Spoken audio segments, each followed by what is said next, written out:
I was talking yesterday to this person who was like, so what do you think? Is it better to be vegan or keto? I'm like, listen, whatever diet you choose, what all these diets have in common is that they cut out processed foods and they tell you to eat less crap, essentially. So whatever's going to help you get on the path to eating more whole foods is helpful. Right. But I'm really anti-fad, and I really don't You're like anti-fat? Anti-fad. Oh, fat. Okay, diets. good. Okay, I'm just You're like, what? I'm No. like, wait, we're going Fat's down a whole great. other path now. No, and I really don't like it when my work is categorized as a diet. Me too. Right? Because I'm like, diet means fad, okay? Means restrictive, means you're only going to do it for 10 days and then binge all the Oreos in the back of your cupboard. Yeah. So it's not a diet. And I think you and I have that in common. We're trying to teach people these principles. And to me, the hacks that I share, they're on the same level as brush your teeth, drink water, wear sunscreen, have a savory breakfast, right? Yes. Like, to me, that's the public health level at which we're operating. Yes. But every time you hear food, especially as women, we've been bombarded with messages. Yes. The 30-day fad, this, the 30-day diet, this, lose 5 pounds in one day, lose 30 pounds in 1 hour. I mean,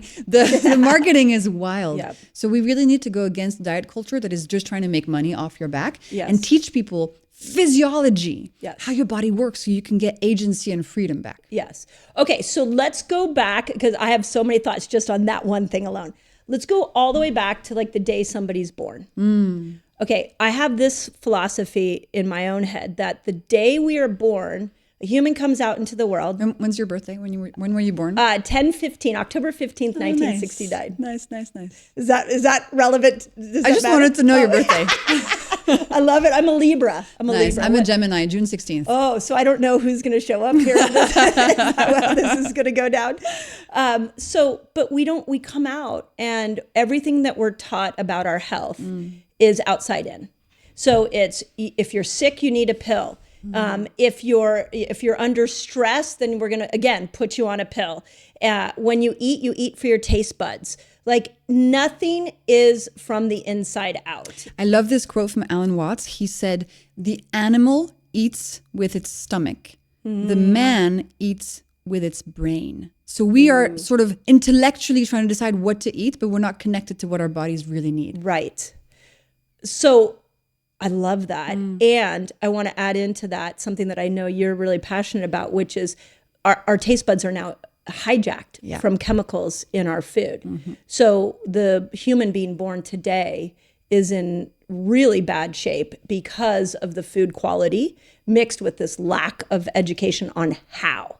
So I tell you all that to say, if you were to go back to a newborn baby, a new mom, and you were going to teach this new mom how that baby what's the food philosophy that baby needs to know, what would it be?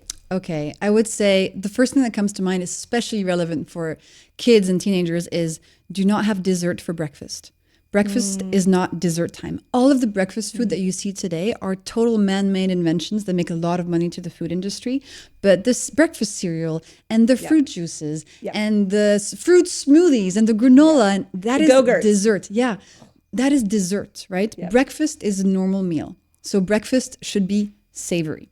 And then I would also tell this mom, listen, your kid is going to grow up in a world where quote unquote processed and bad junk food is everywhere. So you need to teach your kid to maximize the pleasure they're going to get from the donut, because everybody wants something sweet once in a while, but you have to teach them how to eat that in a way that's going to be less harmful to their health. And the most basic place to start is to say, if you want to eat something sweet, something processed, something junky foody, have it for dessert after a meal, never for breakfast, never on an empty stomach, right? So you're pulling sweet out of the meal. Exactly. I'm taking sweet out of breakfast. Yes. And then I'm saying, if you want to eat something sweet, it should be at the end of a meal for dessert, never on its own, never first thing in the morning, because that way you're getting the dopamine hit, which is this innate reward system. Yeah. You know, we get a hit of this pleasure molecule when we eat something sweet. That's right. But if we have the sweet thing at the end of a meal, after there's already other foods in our stomach, we're going to reduce the glucose spike from it. And it kind of aligns so perfectly with this concept of we need to give our body more rest from eating, more fasting windows, which is why instead of having, for example, a sweet snack at 4 p.m., which is what I did every day coming home from school, don't do that. Have the sweet thing after dinner or after lunch, not in the middle of the day at random times where the sugar is going to arrive so quickly into your bloodstream and create a spike. Yeah.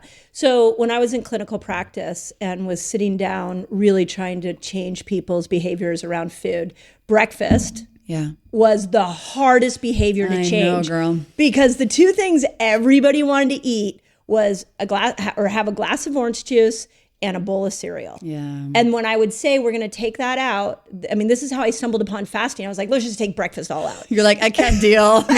just cancel breakfast. It was definitely that. It was out of like, let's cancel breakfast because people couldn't get breakfast right. Yeah. So give me an example. If I was to eat breakfast, what would be a good breakfast for glucose? So breakfast should be, or by the way, the first meal of your day, no matter what time it is. Thank you. It can be 6 a.m. It can be 4 p.m. I do not care. The meal that will break your fast should be savory. Should be built around protein. Thank you. Have some healthy fats and fiber in there. You can put some starch in if you want, but just for taste, right? You can put a slice of bread. You can put some potatoes. You can have some oats, but just for taste. Right. Never as the main character, okay? Right. The starch is not the star of your break fast meal. And then if you want to eat something sweet during your breakfast, you can have some whole fruit. But again, for taste, okay? So the worst breakfast for your glucose levels would be glass of orange juice, oats with honey, and oatmeal.